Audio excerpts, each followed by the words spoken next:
This is Rohan Advani, and you're listening to the TCF World podcast. From the armored vehicles policing the streets of Ferguson, Missouri, to the firing of tear gas on the US-Mexico border, there is a sense that the militarization of the police is an alarming issue. Some have tried to connect these pernicious trends to US policy in the Middle East, noting how militarism abroad can lead to repression at home. Central to this story is the role of the burgeoning Israeli security industry, which has conducted extensive training of police departments in the US, exports billions of dollars of security products annually, and regularly boasts about how its products have been, quote, tried and tested.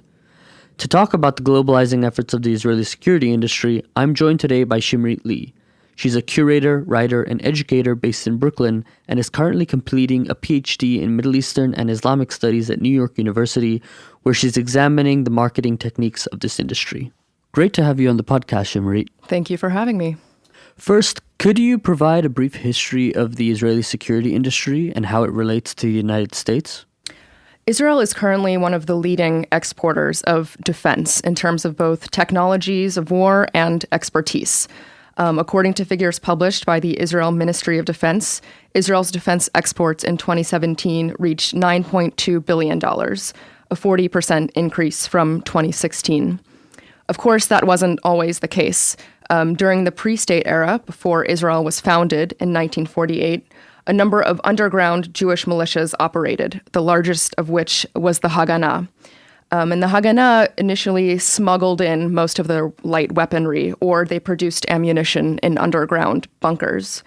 The role of these early defense industries was to contribute to the armed struggle, initially against local Arab inhabitants who revolted against the Jewish immigration and land acquisition, particularly in 1936, then against the British administration, and finally against the regular Arab armed forces intervention in the 1948 war, which saw the creation of the State of Israel, alongside the expulsion of 800,000 Palestinians and the destruction of over 500 villages, what's often referred to as the Nakba, or the catastrophe.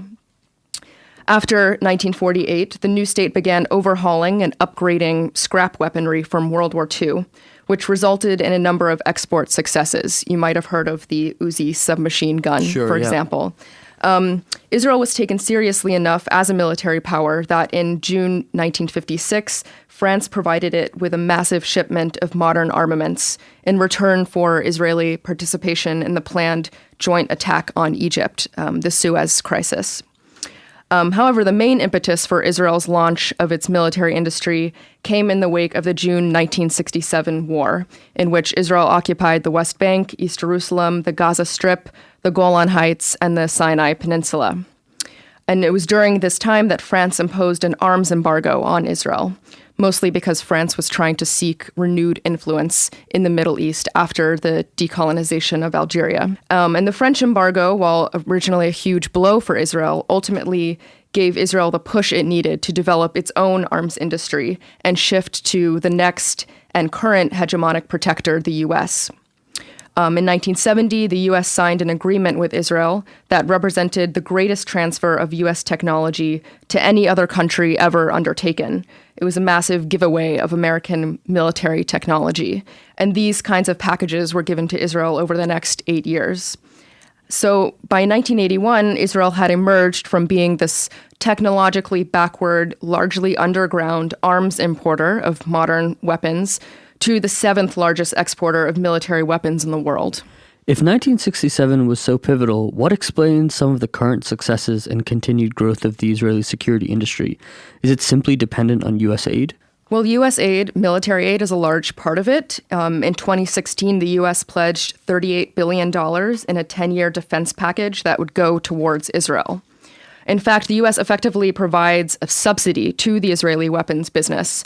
While about 75% of this U.S. military aid package must be spent on American weapons, 25% can be spent on domestic Israeli research, development, and production of advanced weapon systems. That's a situation unique to Israel.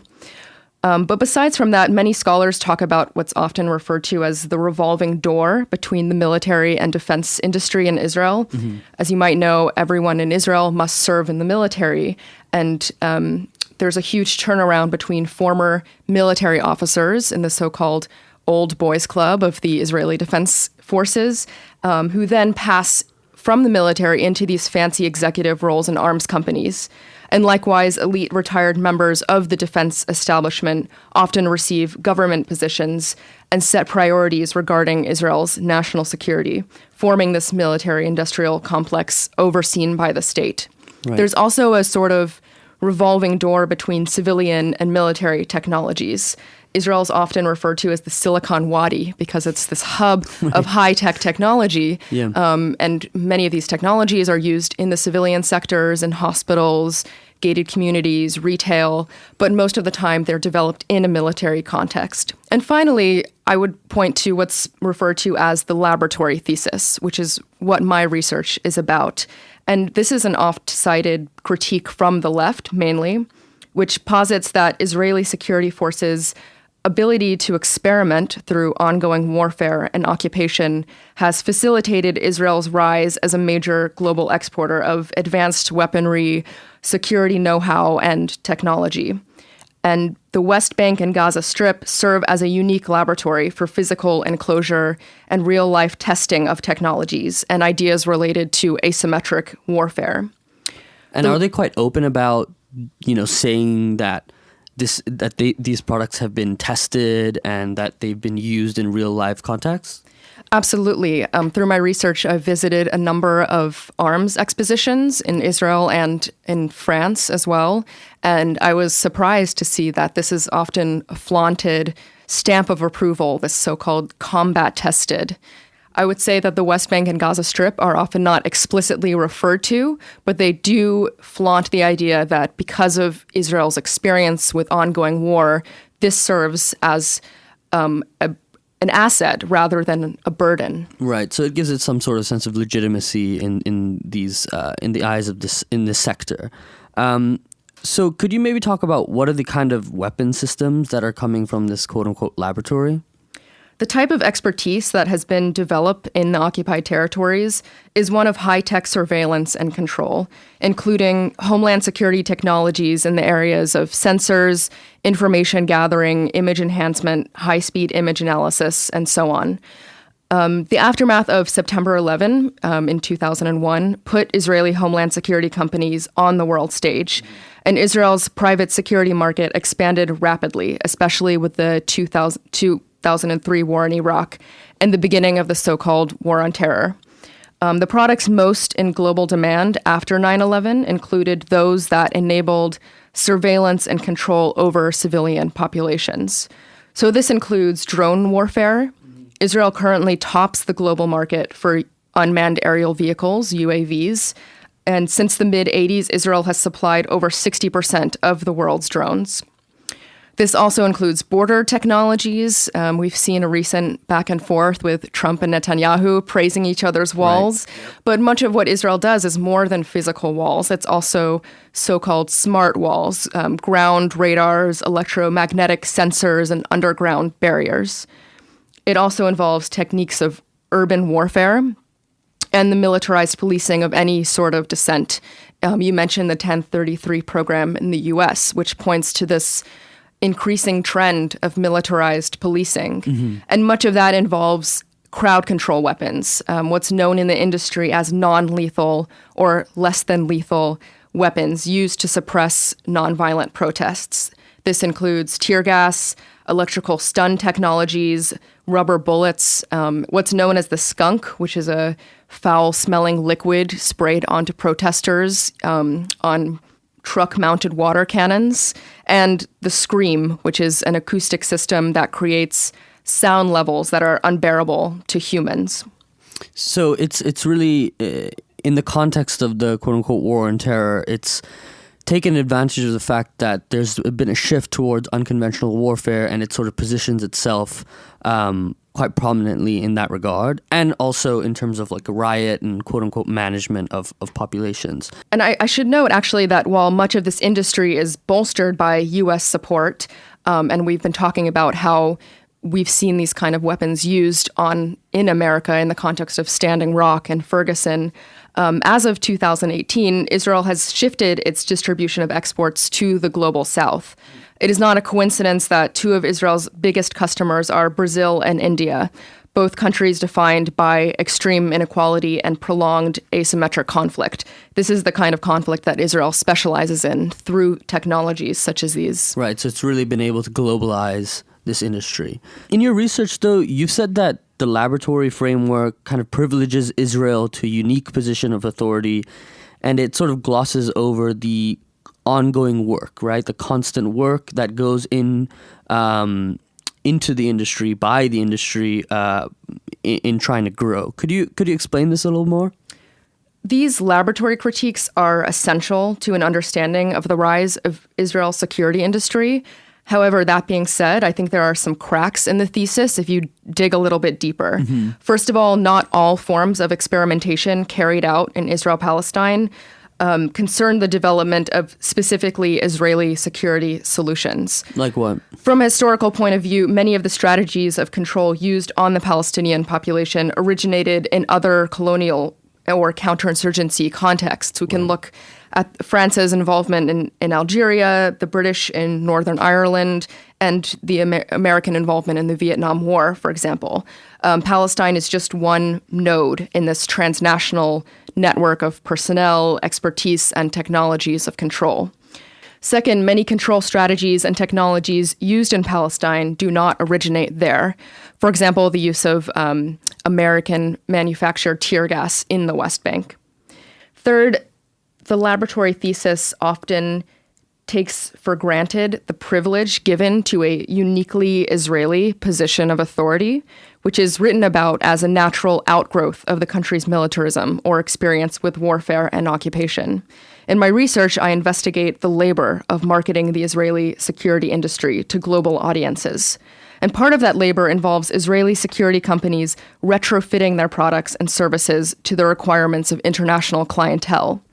And while I set out on this research expecting to find a very strong presence of Israel branding, for example, that these technologies are tested and tried on populations, and that Israel is a unique startup nation, I often found the opposite, that Israeli security companies use marketing to situate themselves as fulfilling a conventional global need. Right, yeah. I was actually kind of surprised by this when I was reading your research, in that in political discourse in America, especially when there's talk about Israel, it's always in very exceptional terms, right? Whether it be the only democracy in the Middle East or a special relationship, right? And this is actually shared both by the right and the left. But you say, as you said just now, that you find Israeli companies prefer to market non-lethal weapons by placing them within a hyper-reality which is depoliticized and deliberately ambiguous, so sort of decontextualized. The experience of Israel might be not emphasized in the ways that we would have expected. Why is this the case? And could you talk about some of the marketing techniques that they do use? As you mentioned, this term hyper-reality, which I draw upon, meaning a blending between reality and fiction to the point where it's not clear where one begins and the other ends. And I see this a lot in promotional videos from Israeli crowd control technologies, for example. So you'll have footage from a protest that's taking place in the West Bank, but then all of a sudden the camera will pan to a different protest in Paris, in Ukraine, in Germany, in the US, as well as to simulated protests at defense expositions in which the protesters are paid actors. So there's this creation of a hyper-real stock image, in a sense. And I argue that by creating this bizarre blend, Israeli companies ultimately do two things. First, they can present their own military occupation as a tactical problem that can be solved with tactical military solutions, rather than taking these protesters' political demands seriously. And secondly, they manufacture a sense of global and pervasive instability, this protest stock image whereby protests can be dealt with in the same way across any global context, therefore ensuring the mobility of these products to other protest situations, like a one-solution-fits-all kind of thing. These stock images collapse threats. In many of these simulations I attended, the represented threat could be a common criminal, a drug lord, a terrorist, a civilian protester. it didn't matter because the same weapons could be used against all of them. So this works not only to blur internal dissent with criminality, it's also a way for these companies to cross-market their products to an increasingly militarized police force, for example. What can be done to protect civilians in Syria's Idlib province? A Century Foundation report explores policy options for promoting diplomatic resolutions to one of the last unresolved hotspots in the Syrian war. To read this and other TCF research into the Syrian conflict, go to our website, tcf.org, and look for the Syria tab under World. You're listening to the TCF World podcast. Shimrit, it seems as if they're marketing their products as almost completely apolitical, as if the products are to be used for a natural disaster. Is that correct? Absolutely. And what's really fascinating is that if you look on the websites of many of these companies, as part of the PR materials, you'll also see guides with how best to use these so-called products. And this is part of another trend that I've noted in my research, which is technologies of war being sold as ethical or humanitarian, kind of fitting into a longer history of imperial policing in which these products need to be used according to certain legal guides. Of course, that isn't the case in the field. And even though these guides try to tell you how to use these in an ethical way, many of these non-lethal weapons have resulted in fatal injuries. And is there even an attempt to make them environmentally green? Absolutely. For example, the skunk, which is the foul-smelling liquid that sticks to your skin, is often marketed as organic and even edible. It's called, I call it the greening of weaponry. And I also was thinking, you were talking about how it's kind of a one solution to many different problems. Is that a way then also to connect the quote-unquote war on terrorism to the war on crime, to the war on drugs? Yes, I think these terms all fit together in some ways because they imply this perpetual project that could happen anywhere on the planet with no clear beginning or end. And I think that this idea that these large, undefined wars, such as the war on terror, can be solved with military or technological solutions is reflected in many of the promotional materials that I analyze. On the one hand, some promotional materials blend together all of these protests and risks. In other cases, they take out the human altogether. We see this in fake military training sites that exist both in Israel and the US. We see this in promotional videos that show you simulated Arab villages with no humans. And the point of this is to spotlight the technology, in a sense, and what it is capable of. It's a type of fetishism. And I call this the iPhoneization of weaponry, whereby weapons are sold as if they are the latest Apple product. They're sold with Wi-Fi capabilities, they're lightweight, they're easy to use, and they're smart. So there's this focus on the weapon as being able to solve any and all political problems. And it creates a sort of hype around it as well, right? There's anticipation of what the next new product is. Absolutely. Shimrit, what has united the Israeli security sector with the broader global security sector has also served to unite various populations who have been resisting these technologies. So for example, I think you noted that some Palestinians were offering tips to protesters in Ferguson about how to deal with the tear gas because it was the same tear gas that was being used there. Could you talk a little bit more about this and what this means in terms of these new forms of solidarity? Yes. Protesters in Ferguson and the West Bank, as you noted, were trading tips on how best to deal with tear gas. I also identify this genre of photography that is emerging from protests, in which protesters hold up tear gas canisters. Their faces usually aren't even visible because the main point of the photograph is the text on the canister, displaying the name and location of the manufacturer. So this not only tells us about the transnational circulation of these products, it also serves as a form of visual accountability. For example, France banned the export of all riot control products to Bahrain in 2011, yet French tear gas canisters later surfaced in Bahrain, even after the ban went into effect. And these canisters are notorious for killing protesters.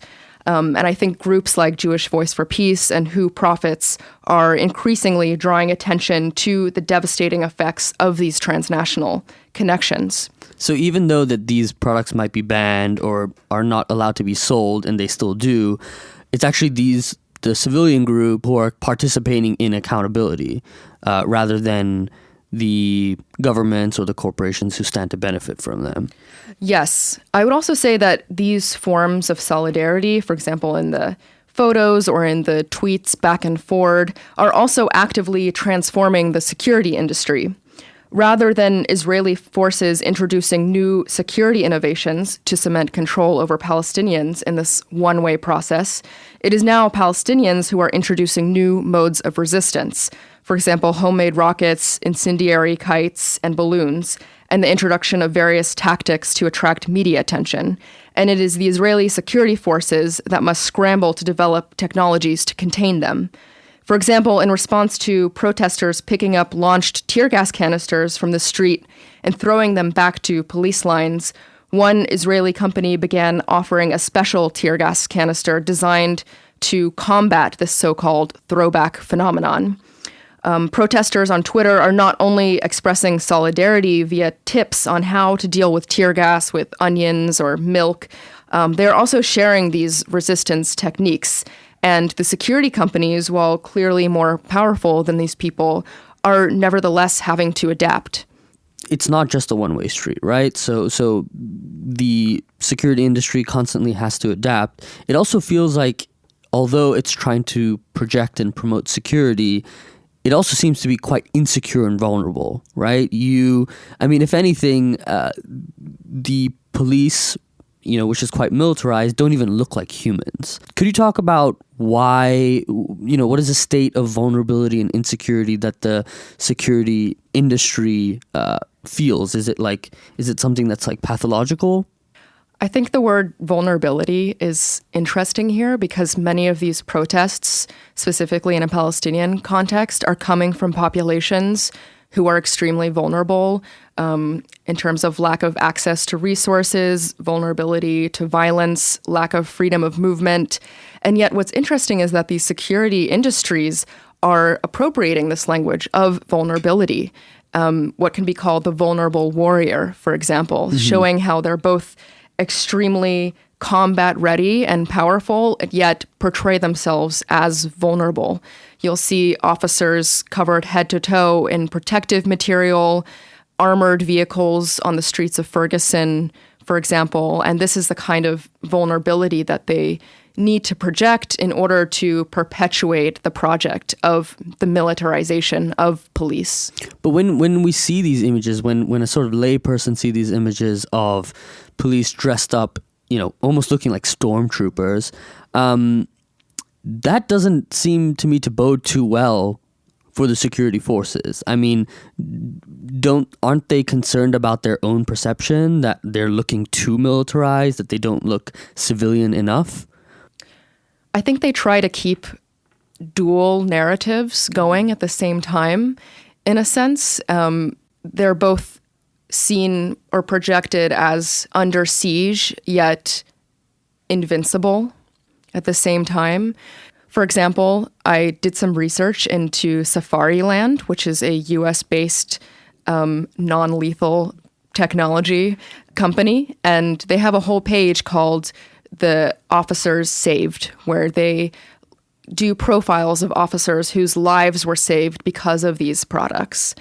And yet we see Safariland products used against migrants trying to cross the US-Mexico border or used on Palestinian protesters or at Standing Rock. So we have this very confusing narrative where these products are used against actual vulnerable people, and yet the promotional material coming out of companies like Safariland claim this type of vulnerability. So it's contradictory in a sense. I definitely agree. Shimrit, I also want to ask you, on this topic, why should liberals, progressives, people on the left here in the United States, but also in the Middle East and all over the world, as you say, this is a global industry, why should they be concerned about what happens in the Israeli security industry? I mean, what does it mean for domestic policy here? And what does it mean for the United States' relationship with the Middle East? The U.S.-Israel relationship is a hot topic right now across the political spectrum, but especially on the left, as we've seen recently with Ilhan Omar's comments about AIPAC. And a central aspect of debating that relationship is understanding the full extent of it. And so much of that relationship has to do with the security industry. It's an arena that's not getting enough attention in that debate, in my opinion. And I think part of that is the increasing privatization of the defense industry, which almost tries to separate itself from the state. And I think even not incorporating state narratives or state branding is a part of that. They also try to present themselves as high-tech companies serving the civilian sector. So we need to pay attention to how these companies operate both in non-military and in military settings. And that's a lot harder to do, right? I mean, there was people paid attention to Blackwater when that was exposed, but that was in a very highly militarized context of the war in Iraq. But what about in non-military contexts? I was thinking about Google's Project Maven, in which Google technologies for AI could be then used in militarized contexts to make drone strikes a smoother process, and how Google employees actually revolted against this to the point where they needed to cancel this project. And recently we've seen this at the Whitney Museum here in New York. One of the board members of the Whitney is the owner of Safariland, the tear gas company that I mentioned earlier, and 100 staff members of the Whitney wrote a letter demanding that Warren Kanders be taken off of the board. We need to pay attention to when certain technologies or programs are celebrated as innovative or progressive and really interrogate that more. Right. Yeah, I think that's obviously a much harder thing to do. As you talk about, I mean, it's put in such neutral language. I guess it's really great to hear that there are people who are working on that, who are trying to, take apart this relationship and show the corporate complicity in all of this. So while we would like, in an ideal world, for Americans to really care about what their government does overseas, sometimes that's just either not possible or it's just not happening. But it really does matter, not just for the people in abroad, of course, but for Americans here at home.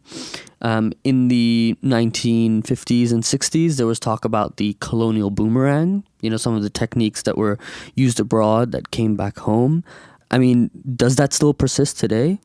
Israel, I would say, is a leader in the domestication of counterinsurgency that portrays internal dissent as insurgency or terrorism. And we do see this paradigm come home in the U.S. with the militarized policing of African American protesters, the monitoring of American mosques and targeting of American Muslims, and the demonization of Mexican Americans and Hispanics. Big and small cities across America amassing counterinsurgency military equipment and know-how, and deploying those strategies in routine encounters, not only to fight terrorism, but also as an integral part of their day-to-day policing. If the marketing tropes promoted by the Israeli security industry are taken to be normal, this type of violence will also be as well. On that note, I want to say thank you, Shimrit, for being on the podcast. Thank you so much.